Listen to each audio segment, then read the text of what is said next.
మొట్టమొదటగా నేనే చూశాను అది. చూడంగానే వెళ్ళి నా శక్తి మేరకి వాళ్ళని ఒకరి నుంచి ఒకరు దూరం జరిపే ప్రయత్నం చేశాను. ఇంతలో చంద్రకాంత్ గారు పరిగెత్తుకుంటూ వచ్చారు. మా మ్యాక్సిమం ప్రయత్నం మేము చేశాం. మిగతావన్నీ ఊహాగానాలే. కార్కి తాకిందా లేదా, వాళ్ళిద్దరి మధ్యలో ఏం జరిగింది అనేటువంటివన్నీ మామూలుగా సీసీటీవీలో చూస్తే ఆడియో రావట్లేదు. సీసీటీవీలో ఉట్టి బాడీ లాంగ్వేజ్ మాత్రమే కనబడుతుంది. ఇద్దరు ఒకరి మీద ఒకరు అరుచుకుంటున్నారనేటువంటిది తెలీదు. అవంతా ఏమీ తెలీదు. ఏం జరిగిందంటే ఇక్కడ నేను కూర్చున్నానండి, నాకు గట్టిగా నాగిరెడ్డి గారి అరుపు వినబడింది. ఏమైందా అనుకొని బయటికి పరిగెత్తాను. పరిగెత్తేంత సేపట్లోనే నాగిరెడ్డి గారికి ఇక్కడ బ్లడ్ అంటుంది, చెవి మీద కూడా బ్లడ్ ఉంది. అది చూడంగానే as a human being immediate reaction నాది ఏంటంటే, ఆ ముందరవాడు ఎవడో మాకు తెలియదు అసలు. ఆయన మా ఫ్లాట్స్ ఆయన కూడా అని కూడా తెలియదు మాకు. నేను వెళ్ళి ఆయనని, బుద్ధి ఉందా నీకు, కొడతావా, ఏమనుకుంటున్నాను అన్నట్టు, నేను కొట్టలేదు, వాడేదో చెప్తున్నాడు. నేను ఇలా మాట్లాడుతున్నంతలోనే చంద్రకాంత్ గారు వచ్చేసారు. మేము ఇద్దరం కలిసి మధ్యలో నిలబడి, ఎక్కువగా చంద్రకాంత్ గారే 70% of the role he played. First నేను 70%, తర్వాత ఆయన 70%. We tried our maximum best to see that uh scuffle ఏదైతుందో దాన్ని అవాయిడ్ చేద్దామని ప్రయత్నం చేశాము. కానీ చాలా ఎక్కువ ఆవేశము, అసలు ఆ మాటలు ఏంటో, ఆ తిట్లు ఏంటో అర్థం కాలేదు. చాలా బాధ అనిపించింది.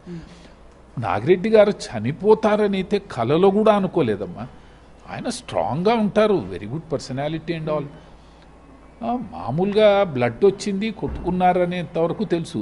తర్వాత ఆయనకు సీరియస్ కాగానే మేము అసలు వీళ్ళని మర్చిపోయాము. ఇంకా అసలు వాళ్ళు ఉన్నారా, వాళ్ళు వెళ్ళిపోయారా, లాక్ చేశారా, ఇవన్నీ లేదు అసలు చింత. నాగిరెడ్డి గారితో ఓమ్ని హాస్పిటల్కి పరిగెత్తడం జరిగింది. అక్కడికి వెళ్ళంగానే వాళ్ళు డెడ్ అనగానే అందరి బ్రెయిన్స్ ఏమంటారు అసలు ఫ్లాట్ అయిపోయాయి. అసలు ఏమీ ఆలోచించుకోలేని పరిస్థితి. అలా అయింది. వచ్చి చూసేటప్పటికి ఇంటికి లాక్ ఉందని తర్వాత చెప్పారు. మేమందరం చూడలేదు. లేదమ్మా, వాళ్ళ మా దగ్గర టెనెంట్స్ కాబట్టి వాళ్ళ నంబర్స్ మా దగ్గర ఉండవు. మాకు ఓనర్స్తోనే ఎక్కువగా ఉంటుంది కాబట్టి ఓనర్స్ ఈ ఓనర్ అని వినయ్ గారు అని ఒక ఆయన ఉండేవారు. తర్వాత ఓనర్ గారు ట్రై చేశారు ఫుల్. ఇక అది మామూలు కామన్ థింగ్. వాళ్ళ అన్ని ఫోన్స్ స్విచ్ ఆఫ్ చేసి పెట్టుకోవడం అనుకుంటాను నేను.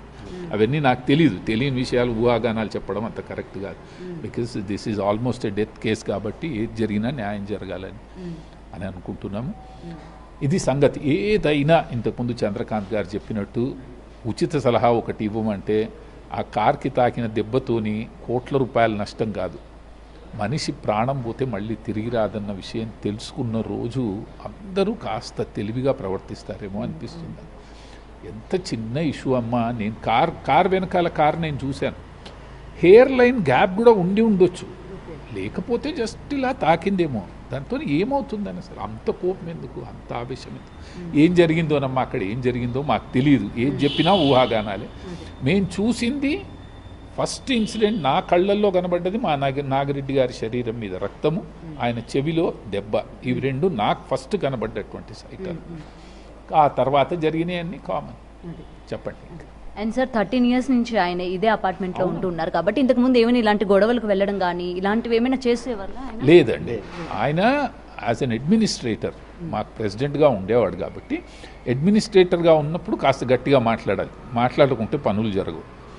అట్లా ఆయన 1-2 సార్లు గట్టిగా చెప్పి పనులు చేయించేవాడే తప్పితే పోట్లాడడం కానీ ఇంకొకరితోని చెయ్యెత్తడం కానీ ఈ 13 ఏళ్లలో మేము ఎప్పుడూ చూడలేదు. ఆయన వీరు కూడా ఉన్నారు, అడగండి, రమణమూర్తి గారు. వారు కూడా నాకంటే సీనియర్ ఆయన ఇక్కడ. మేము అసలు ఆయన ఎప్పుడు కొట్టడం కానీ ఇలాంటివి లేదు. కాగలిగితే 10 మందికి సహాయం చేయడమే తప్పితే ఇంకోటి చేయకపోయేవారు. వారేమో మా ట్రెజరరు. ఇప్పుడు అందరూ వచ్చారు, పొద్దున్న నుంచి ఎవరు లేరు కానీ ఇప్పుడు అందరూ వచ్చారు. అదేమ్మా అట్లా అయ్యింది. ఏదైనా జరిగిన ఇన్సిడెంట్ చాలా బాధాకరం. మేమందరూ ఏదో 4 మాటలు చెప్తాం కానీ పాపం వారి వైఫ్ అన్నపూర్ణ గారిని తలుచుకుంటే అసలు గుండె పిండేసినట్టు అవుతుంది అన్నట్టు. పాపం ఎంత మంచి వాళ్ళు పాపం. ఆమెకు జీవితాంతం ఆమె భరించాలమ్మా. మనమంటే ఏదో వస్తాము, సహాయం అయితే సహాయం చేస్తాం, బాధపడతాం కొన్ని రోజులు. ఎవరి సంసారం వాళ్ళది, ఎవరి జీవితాలు వాళ్ళవి. కానీ ఆవిడకు మాత్రం ఆయన్నే సర్వస్వం కదా. ఒక మనిషి పోతే పాపం ఆవిడ ఎలా బతకాలి? ఇంకా అసలు చాలా బాధాకరం అమ్మా. ఆమెది మీ బిగ్ టీవీలో వచ్చిన ఆమె మాటలు వింటూ ఉంటే అసలు గుండె ద్రవించిపోయింది అనుకోండి. అంత బాధ అనిపించింది మనసులో. కలలో కూడా ఎవ్వరికి, పగవాడికి కూడా ఇలా జరగొద్దు అసలు. అని అనిపిస్తుంది నాకు మనసులో. కాస్త బుద్ధి, మనిషికి ఆవేశం వస్తే బ్రెయిన్లోకి బ్లడ్ సర్క్యులేట్ అయిపోయి బ్రెయిన్ పనిచేయడం బంద్ చేస్తుంది. First a person should know that he should not come in to anger. Once he comes in to anger, lot of blood will be ఏమంటారు thrust in to his brain and his brain stops working. So that's where మనిషి ఆ తెలివి use చేస్తే ఎంత బాగుంటుందో. మరి ఏం చెప్తాం, సినిమాలన్నీ ఎలా తీస్తున్నారు, హీరో ఒక్కడిని కొడితే 10 మంది కింద పడిపోవడము, కొట్టిన వాడే హీరో, ఇలాంటివన్నీ వస్తే మరి ప్రజలు అలాగే తయారవుతారు. అందరికీ సోషల్ ఎక్కువ మాట్లాడుతున్నట్టున్నాను, అనవసరమైన సబ్జెక్టు. ఓకేనా? ఇన్ఫర్మేటివ్. ఎందుకంటే క్షణికావేశంలో తీసుకున్న నిర్ణయాల వల్ల ఈరోజు ఎలా జరుగుతున్నాయి మనం చూస్తూ. క్షణికావేశానికి నేను కారణం కూడా చెప్తున్నానమ్మా. క్షణికావేశానికి 100% కారణం ఏంటంటే ఫిలిమ్స్. మనం అనుకుంటాం ఫిలిం వలన ఏం ఇంపాక్ట్ ఉంటుంది అని. చాలా ఇంపాక్ట్ ఉంటుంది ఫిలిం వల్ల. పర్టికులర్లీ యంగర్ బ్రెయిన్స్ మీద అయితే ముద్రలాగా పడిపోతుంది. పిచ్చి పిచ్చి సినిమాలన్నీ ఎంతసేపు క్రైము, కొట్టుకోవడము, చంపుకోవడం, ఇది తప్పితే ఇంకోటి చూపెట్టడం లేదు. హీరో అంటే పేషెంట్గా ఉండేవాడు హీరోనా, అసలు పేషెన్స్ లూజ్ అయి కొట్టేవాడు హీరోనా అర్థం అవ్వట్లేదు. పేషెన్స్తో ఉన్నవాడు జోకర్ లాగా అయ్యాడు, ఇప్పుడు కొట్టేవాడు హీరో అయ్యాడు. ఐ డోంట్ నో ఎప్పుడు ఈ సమాజం మారుతుందో, మరి ఇలాంటి సినిమాలు ఎప్పుడు బంద్ చేస్తారో, మంచి సినిమాలు ఎప్పుడు వస్తాయో, యూత్ ఎప్పుడు బాగా అవుతారో. మంచి వాళ్ళు మంచిగా అవుతున్నారు, చెడిపోయిన వాళ్ళు ఇంకా చెడిపోతున్నారు. చాలా బాధ అనిపిస్తుంది చూస్తుంటే. So many things. Sorry for the state of affairs.